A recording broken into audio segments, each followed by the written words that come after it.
que están esperando esta transmisión desde aquí. ¡Qué lindo! ¿Están listos? Digan conmigo, estoy listo. Bienvenido, buenos días, querida gente. Buenas tardes, buenas noches. Le contamos al resto del mundo que aquí en California lo que nunca, acá llueven 2 veces al año si es que llueve. Y cuando anuncian lluvia parece que está orinando un dinosaurio. Te ensucia todo, pero no es esa lluvia que limpia. Y de tanto en tanto hay una tormenta como hoy. Hoy está lloviendo mucho aquí en California, hace mucho frío, pero hay un grupo, gente fiel que está aquí porque queríamos compartir y recibir lo que Dios tiene para nosotros. Y los fieles del otro lado que nos miran desde todo el mundo, lugares donde es verano, donde hay primavera, donde hay lluvia también, donde hay nieve, independientemente de eso nos unimos y estamos listos para lo que Dios nos va a dar. ¿Estamos listos? Digan conmigo, estoy listo. Esto que te voy a mostrar ahora tiene que ver con Honduras. El querido país hondureño, el Progreso Lloro Honduras se llama la colonia Mangandi de Honduras, que yo no la conocía. Hay 200 alumnos y tenían una cancha de fútbol donde ellos querían jugar. Tenía 9 años de estar en mal estado. Nosotros no solemos hacer esto, porque yo sé que ahora van a venir pedidos, arreglen la cancha de acá, arreglen esto, de acá, cambien el técnico de la selección mexicana. No podemos hacer milagros. Pero van a pedir... No, esto es una excepción a la regla. Pero la carita de los nenes fue espectacular. Y estábamos en que lo mostramos o no, no porque sea menor el tema, sino porque teníamos ese temor de que la gente dijera, bueno, ya no manden comida o ya no manden recursos financieros, ¿por qué no arreglan esto? ¿Por qué no arreglan la cancha? Y de tanto en tanto lo hacemos y a veces no lo mostramos. De hecho, en 3 países, en una ayudamos a la reforma de un hospital, en otra ayudamos a un colegio a reformarlo completo y ellos saben, colocan la bandera de River, son agradecidos. Pero a veces eso es abrir una caja de Pandora, porque empiezan a pedir. No está mal pedir, porque el que no pide, no encuentra, no halla. Pero nosotros queremos siempre conservar la visión, saber qué es lo que queremos hacer. Y dentro de todo esto, insistieron desde Honduras, nos encantaría, nos gustaría. Y la historia es más que conmovedora, y esto también es nuestra semilla, esto pasó en Honduras. Tras esto que te voy a mostrar, te voy a transmitir lo que creo Dios me dijo que te diga, mirá. Ella también.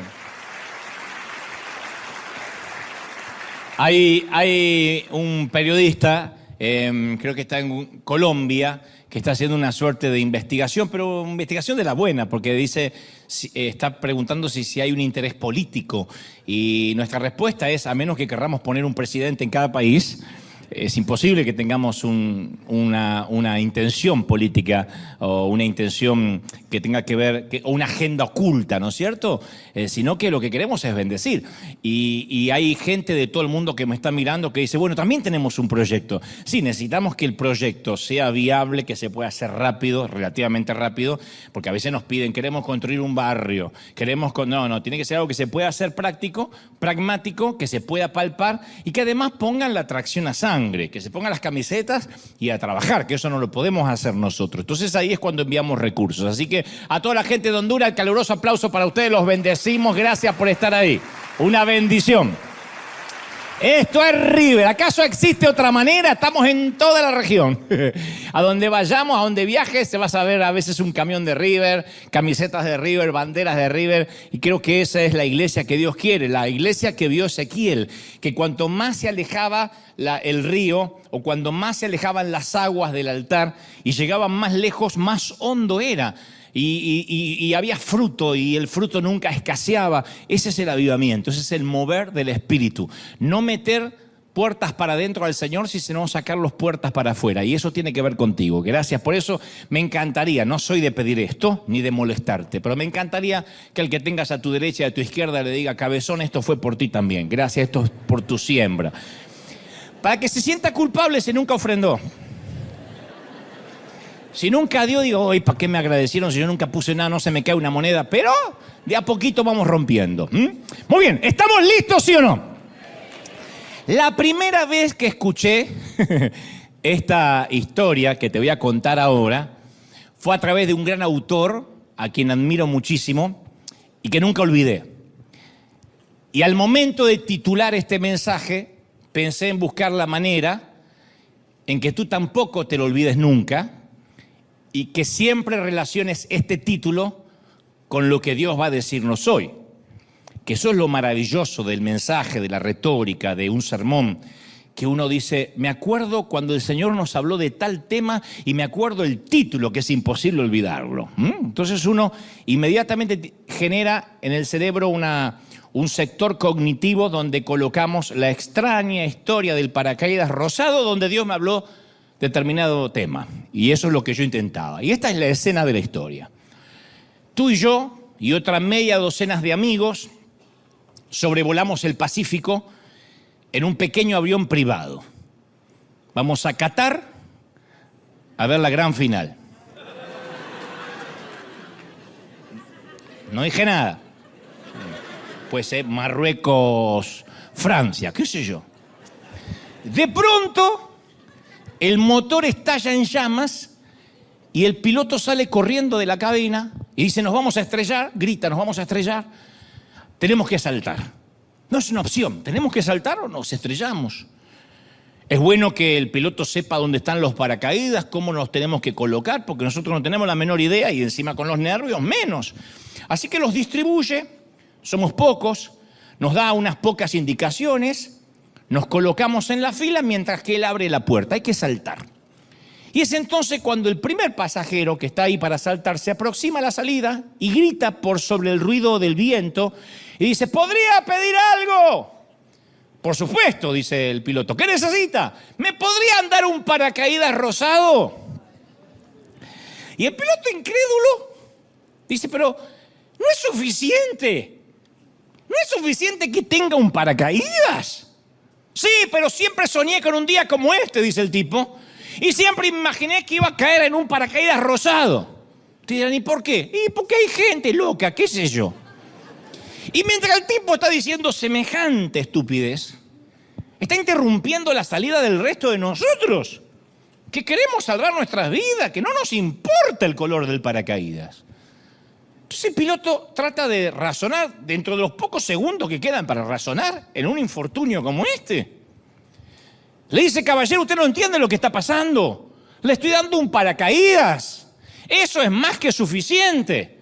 Y el tipo raro insiste, porque vieron que hay tipos raros distribuidos estratégicamente de manera que nos encontremos de 2 a 3 por día. El tipo raro dice, yo no pienso saltar si no es con un paracaídas rosado porque se lo prometí a mi esposa y a mis hijos. Y en ese momento de semejante infortunio, de esa tragedia, un artículo para saltar es lo que el piloto está ofreciendo, punto. Está colocando en nuestras manos una herramienta estratégica, pero hay un tipo que no quiere saltar porque no cumple su caprichito de que él quiere verse en Instagram saltando con un paracaídas rosa o rosado. Ustedes dirán, demasiado ridículo para ser cierto. Sí, tal vez lo sea, al menos en esta historia del pequeño avión que alguna vez leí. Pero ¿y si sucediera esto en la tierra, con gente y con respecto a la gracia? Porque, a ver, Dios oye miles de peticiones por segundo. Todo el mundo le pedimos algo. Algunas oraciones son legítimas, son centradas. Otras, olvidamos que lo único que tenemos que hacer es saltar, pero nos ponemos tercos a veces en la vida pidiendo un paracaídas rosado, en lugar de pedir lo que tenemos que pedir o agradecer por lo que ya se nos dio. Y por lo general, cuando empezamos a pedir un paracaídas rosado, cuando no tenemos que pedirlo, Dios nos responde con un empujón que nos deja flotando en el aire y sostenido por la gracia. Ahora, ustedes dirán, ¿está mal pedirle algo al Señor? No, no significa necesariamente que seamos raros como el tipo de la historia o exigentes. Simplemente obedecemos los mandamientos de Filipenses 4:6, que dice, sean conocidas vuestras peticiones delante de Dios. Eso está bueno, sean conocidas vuestras peticiones delante de Dios. Ahora, ¿puedo yo hacerte una pregunta importante? ¿Qué tal si Dios dice no? ¿Está bien pedir? Está bien pedir, pero Dios dice no, en este momento no. ¿Cómo respondemos? Si Dios nos dice, te he dado mi gracia, te he salvado del infierno, y eso va a ser suficiente para ti de este lado del sol. No te debo nada. Estabas condenada o condenado al pecado, te ibas a ir al infierno, me conociste, te salvé el alma, Así que cuando te toque partir de esta tierra, vas a venirte conmigo. Es todo lo que te puedo dar.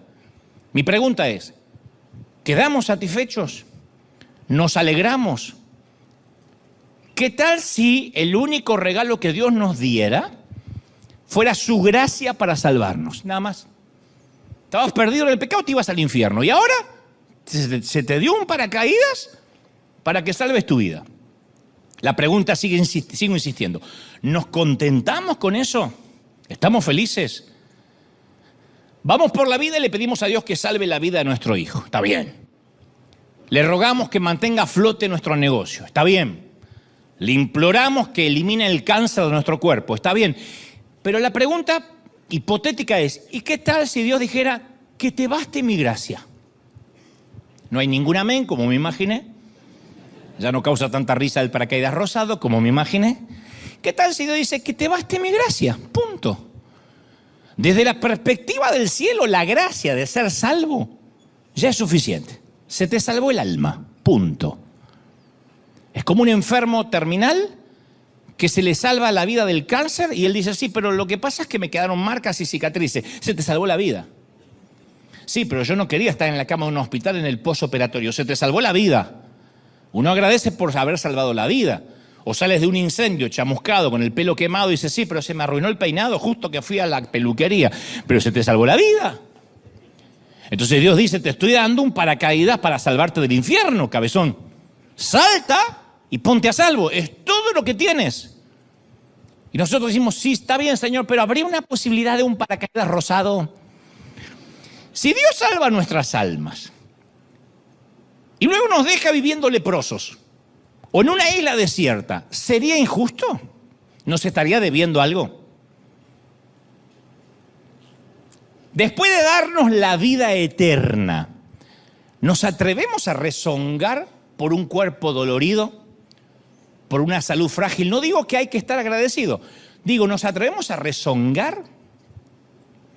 No tenías trabajo, no tenías empleo, otra hipótesis, no tenías empleo, te estabas muriendo de hambre, hace 6 meses que no comías. De pronto consigues empleo y te molestas porque no te dan 1 hora para comer. Yo sé que puede haber de esos en el otro servicio, no acá. Pero se molesta. No puede ser, pero me están usando, no soy un esclavo, nada más te dan 45. ¡No tenías empleo! ¿Podrías rezongar que te dicen come en 45 minutos o en media hora? Volvamos al tema que nos compete. Si Dios nos da las riquezas eternas, Jerusalén, cantamos hace un ratito, esa ciudad santa a la que queremos ir todos, ¿todavía nos atrevemos a lamentar la pobreza terrenal? No obstante, te voy a decir algo, a priori, antes que se depriman y se suiciden en masa. Te voy a decir esto. Dios no nos ha dejado, creo que a la mayoría, si no a todos, solo con la salvación. Porque si tienes oídos para escuchar estas palabras, los medios para haber llegado hasta aquí, ya tienes gracia sobre gracia. Si además desayunaste, ni te cuento. Ya tienes gracia sobre gracia, ¿sí o no? Porque la mayoría somos salvos y también somos bendecidos. Tenemos calzado. Nos podemos dar una ducha de tanto en tanto, aunque sea los miércoles. Pero también existen ocasiones cuando Dios, después de darnos su gracia, oye nuestras oraciones y nos dice, mi gracia es más que suficiente para ti. Punto. ¿Eso es injusto? ¿Dios sigue siendo bueno cuando el resultado no lo es tanto? Alguien se recupera del cáncer y decimos, qué bueno que es Dios, aleluya, Dios es bueno. Nos dan un aumento de salario y decimos, Dios es bueno, Dios sabe que necesitaba un aumento y una promoción puesto que estaba tapado de deuda. Dios es bueno. Logramos ingresar a la universidad a la cual aplicamos. Nuestro equipo gana. Y decimos, Dios es bueno, Dios es bueno. ¿Qué es una falacia? Entre paréntesis, es una falacia en un mundial, en una Copa América, en la CONCACAF, decir que hay gente orando para que gane su equipo, porque todos pueden orar. Y Dios no pertenece ni a Brasil, ni a México, ni a Argentina. Dios sigue siendo Dios y no tiene nada que ver con el juego. Eso depende de cada uno, de los juegos, de un montón de situaciones, pero no tiene que ver Dios. Algunos se deprimen por esto, pero es así. No puede ser que Dios diga, no, a los mexicanos yo no los escucho mucho. Portugal casi los escucho, pero tampoco. No.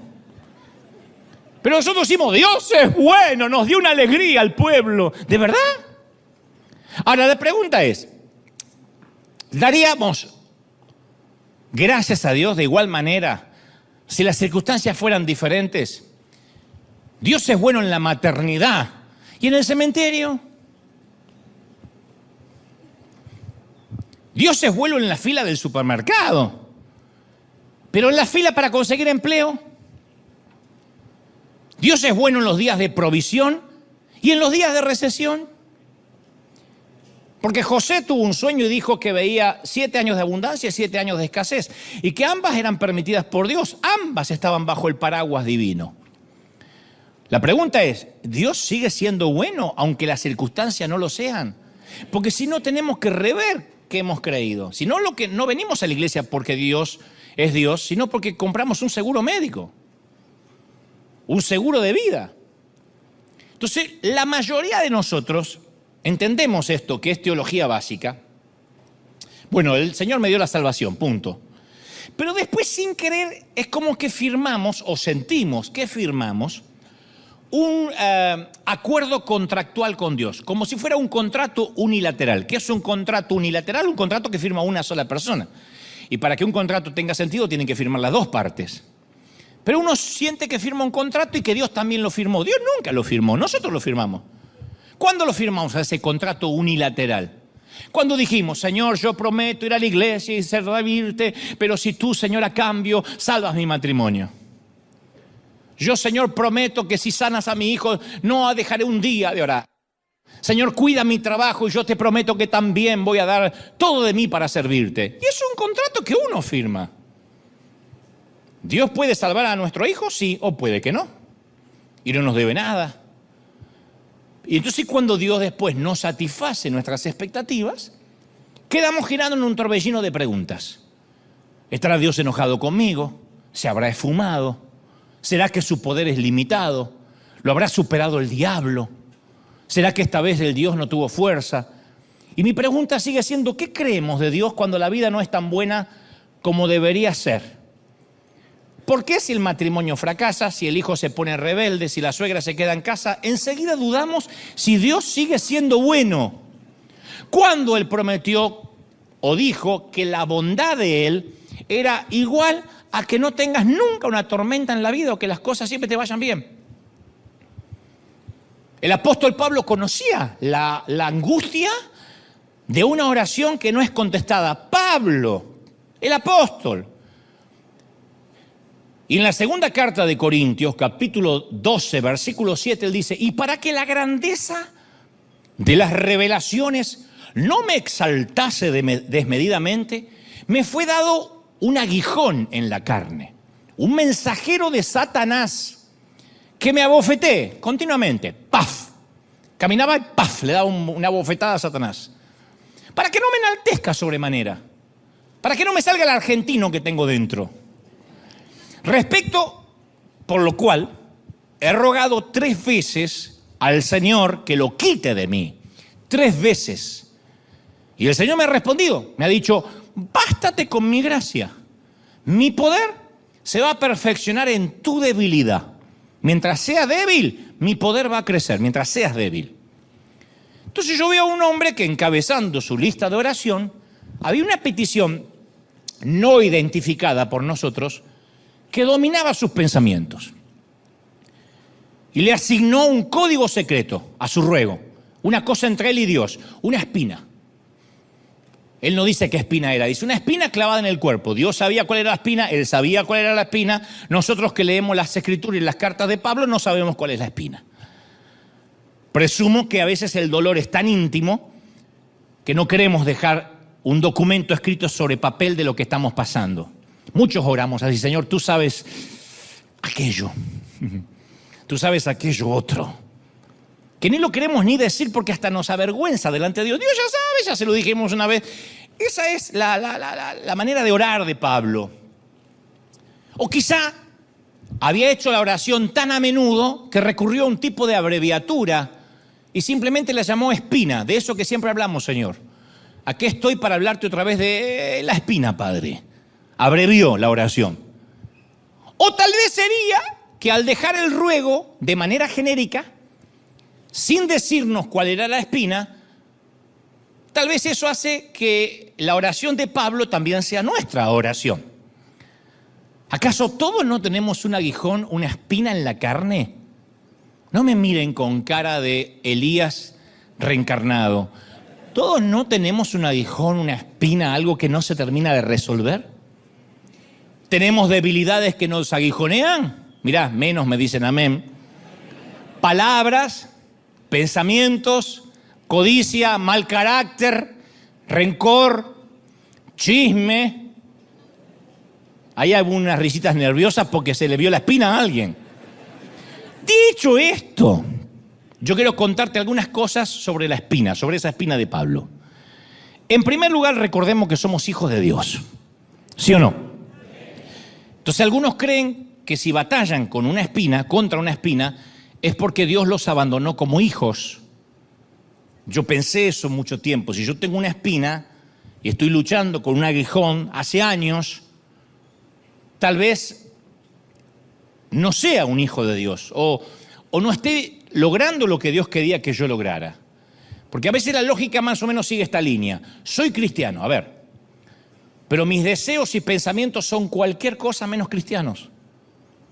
Hay gente que dice, ningún hijo de Dios tendría las luchas, debe tener las luchas que yo tengo. Para mí que soy huérfano. Capaz que Dios me amó alguna vez, pero un verdadero cristiano, a un verdadero cristiano, no le pueden pasar las cosas que me pasan a mí. ¿Y ese quién es? Satanás, sembrando las semillas de vergüenza. El enemigo, si no puede seducirte para que peques, te va a sumir en culpabilidad. Te va a revolver algo del pasado, algo de tu carácter para que la culpa llegue a instalarse en tu vida. Romanos 8:33 dice, ¿quién acusará a los hijos de Dios? Dios es el que justifica. ¿Quién es el que condenará? Cristo es el que murió, más aún el que también resucitó, el que además está a la diestra de Dios, el que también intercede por nosotros como abogado. ¿Quién te va a acusar? Nadie. Alguien tiene que aplaudir más que eso si lo cree. ¡Nadie! ¿Estamos? Hace algún tiempo yo leí la historia de un muchachito que disparaba piedras con una honda. Nunca pudo darle al blanco a nada. Y al regresar al patio de su abuela, vio el pato favorito de la abuela. Así que impulsivamente, de la bronca que tenía, del coraje de no haber matado ningún pajarito, instintivamente apuntó al pato, lanzó la piedra, el proyectil acertó y mató el pato. Y el muchacho se asustó y escondió el ave muerta debajo de un montón de leña, pero notó que su hermana lo había visto todo, su hermanita. Y aquel día, después del almuerzo, la abuela le pide a su hermanita que le ayudara a lavar los platos y ella responde, hoy los va a lavar Juanito. Me dijo que tiene muchas ganas de lavar platos, ¿verdad, Juan? Y le susurró al oído, acuérdate del pato. Recuerda el pato. De modo que ese día, Juanito lavó los platos. ¿Qué otra alternativa tenía si su hermana lo estaba extorsionando? Y así siguió días y días y días. Juanito siempre lavaba los platos para sorpresa de la abuela y ella susurraba, recuerda el pato. Luego de varias semanas, harto de la extorsión, decidió que cualquier castigo iba a ser mejor que lavar platos toda la vida. Así que busca a la abuela y confiesa que lo había matado. Y la abuela dice, yo lo sé, Juanito, desde el primer día. Le di un abrazo. Estaba en la ventana, lo vi todo y te perdoné. Yo me preguntaba, ¿cuánto tiempo ibas a permitir que tu hermana te extorsionara? Lo había perdonado, pero todavía pensaba que era culpable. ¿Por qué? Porque prestó atención a las palabras de la acusadora. Y a nosotros también nos acusan a diario. Nos acusan de mentir, de inmoralidad, de codicia, de ira, de arrogancia. Y en cada momento el acusador presenta cargos contra nosotros. Él anota cada error, cada desliz. Y este fiscal actúa de oficio. Actúa de oficio, no tiene otro objetivo que llevarnos a juicio y presentar la acusación. Incluso su nombre significa acusador. Apocalipsis 12:10 dice, el acusador de nuestros hermanos, el que los acusaba delante de nuestro Dios día y noche. O sea que no hay descanso para el diablo. Nosotros nos tomamos vacaciones de cristiano, el diablo no. El diablo sigue siendo diablo 24 horas. Jesús murió para que nadie pueda acusarnos. No más platos de agua sucia, no más penitencia, no más hermanas que extorsionan. Nunca más la frase recuerda el pato. Cuando alguien te diga recuerda el pato, nunca más. Isaías 57 dice, porque Jehová el Señor me ayudará, por tanto no me avergoncé. Por eso puse mi rostro como una piedra, como un pedernal, y sé que nunca seré avergonzado. Alguien tiene que recibir esta palabra y decir, yo no voy a ser avergonzado, nadie puede acusarme. ¿Lo crees, sí o no? Pero a veces vamos y decimos, Señor, yo no merezco tu perdón otra vez. Y yo pregunto, ¿y quién te dijo que te lo merecías la primera vez?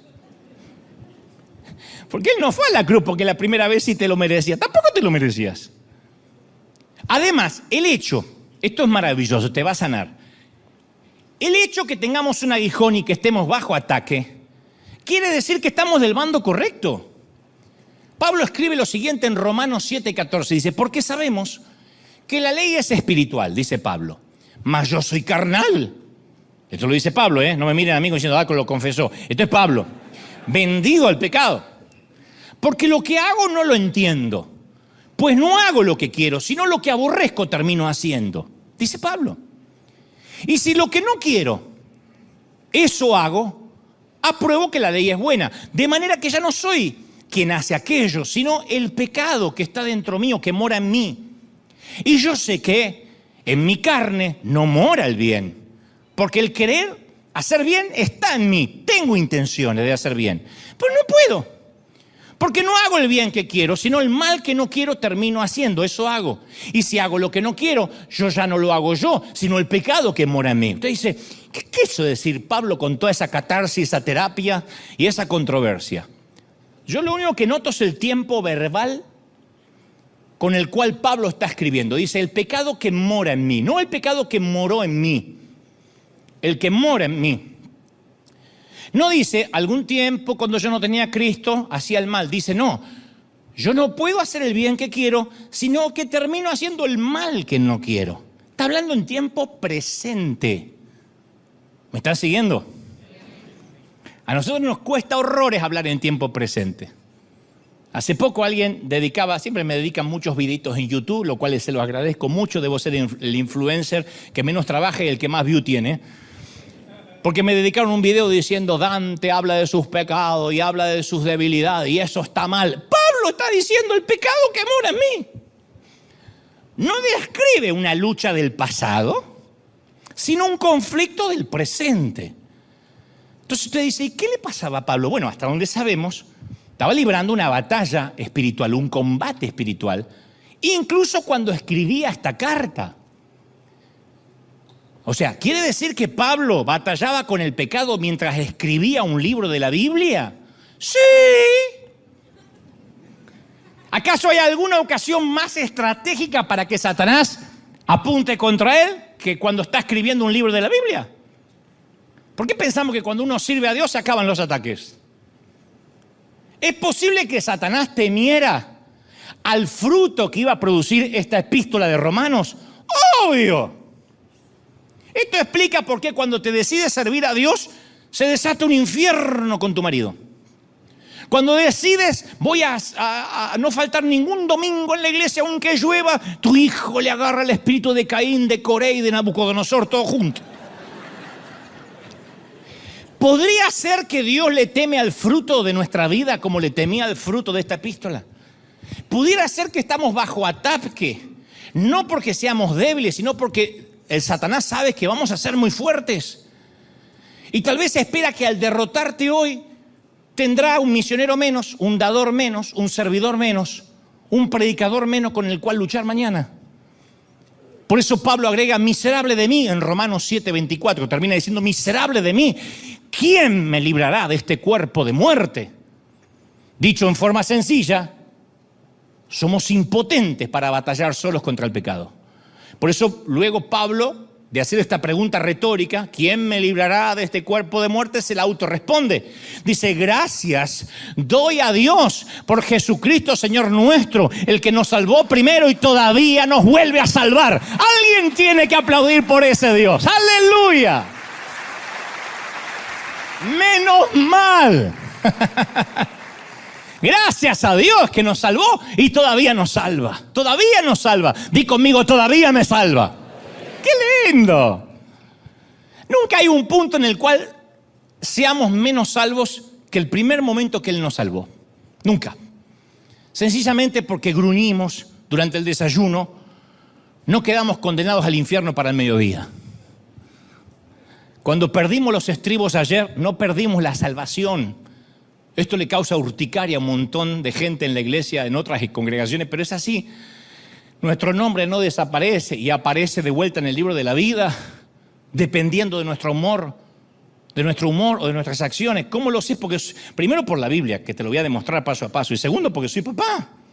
El que es papá o mamá sabe que no deja de tener al hijo porque se porta mal. Ahora tengo un hijo. ¿Tiene hijo, señora? No, no tengo ninguno. Gracias a Dios, no tengo ninguno. Al otro día, ¿tiene hijos? Tengo 2. ¿Y cómo los tuvo desde ayer a hoy? No, es que ayer no tenía porque habían desobedecido. Ahora que son obedientes los tengo, ¿de verdad? ¿Un bebé que ensucia el pañal deja de ser tu hijo? Cuando está limpio es tu hijo. Bueno, para algunos padres sí, pero la madre no. Dice Romanos 8:1, pues ahora ninguna, di conmigo, ninguna. Qué lindo, me gusta. Por eso los pastores hacen repetir, porque es un vicio. Digan conmigo, ninguna. ¡Ay, qué lindo! Ninguna condenación hay. No, ya está. No se emocionen tanto. Es una palabra nomás, si no me voy a terminar como los demás. Ninguna condenación hay para los que están en Cristo Jesús, no hay. Somos salvos no por lo que hacemos, sino por lo que Cristo ya hizo. No por lo que haga, sino por lo que Cristo ya hizo. ¿Están recibiendo esta palabra? Bueno. Volviendo al tema de la espina. Vamos al tema de la espina. En algún momento en el sendero de la vida sufrimos el aguijonazo de una persona, de un problema, de una situación. Y nuestro paso en la vida se nos convierte en cojera. Tal fue el caso de Pablo. Uno no recibe un aguijón a menos que se esté moviendo. El aguijón duele. Una espina en el pie duele cuando uno se está moviendo. Si estás durmiendo, no te duele tanto. Y el aguijón solo se recibe cuando uno se está moviendo. Pablo nunca se detuvo. Tesalónica, Jerusalén, Atenas, Corinto. Si no predicaba, estaba en la cárcel debido a su predicación. Pero esta espina estorbaba su andar. El aguijón se ve que penetró en el suelo de su sandalia, llegó hasta lo más profundo del corazón y se convirtió en un asunto de oración constante. 3 veces... Y no creo que hayan sido 3 oraciones rapiditas mientras que oraba por los alimentos. Habrá dedicado días, semanas enteras. No me levanto de mis rodillas hasta tanto Dios me conteste. 3 veces he rogado al Señor que lo quite de mí, escribió en 2 Corintios 12:8. 3 veces. Su petición fue clara y también fue clara la respuesta de Dios. Te basta con mi gracia. Punto. Ahora, la pregunta, ¿y qué era el aguijón de la carne? Nadie lo sabe con seguridad, a pesar de que los teólogos e historiadores lo han debatido por años. Pero estas ideas que te voy a compartir ahora son las siguientes candidatas. A ver con cuál nos identificamos. Número 1. Me puse bilingüe como Maldonado. Hasta ahí llegué, number 1 y number 2. Así puedo seguir hasta el 10. Número 1. Tentación sexual. Pablo batallando contra la carne y quizá, después de todo, el tipo era soltero. No digo que el soltero necesariamente batalle más que el casado, pero el tipo era soltero. Y describe la tentación como alguien que lo conoce de primera mano, la conoce de primera mano. Dice, yo sé que en mi carne no mora el bien, porque el querer hacer el bien está en mí. Porque no hago el bien que quiero, sino el mal que no quiero, eso hago. Romanos 7:18. ¿Está Pablo pidiéndole a Dios que lo libere de una vez por todas de la sed lujuriosa por esas aguas prohibidas? Puede ser. No hay que pensar que la gente que está en las Escrituras eran asexuados necesariamente. eran ángeles encarnados. Como sea, si esto fue, qué bueno que Pablo batalló como cualquier ser humano. Nunca te preguntaste, no el tema necesariamente sexual, cualquier batalla. Nunca te preguntaste, ¿por qué un día le digo sí a Dios y al siguiente día parece que le estoy diciendo sí a Satanás? ¿Por qué si ya sé los mandamientos de Dios, por qué después en la semana parece que no tengo el deseo de obedecerlos? Este conflicto no significará que no soy santo, de que no soy salvo, lo cual es peor. Y estas son las preguntas de Pablo y de muchos creyentes. El domingo, por ejemplo, lees Mateo 5:22, que dice, cualquiera que se enoje contra su hermano, que se enoje, no dice que lo agarres a trompada, que se enoje, será culpable de juicio. Pero para el martes se te vuelve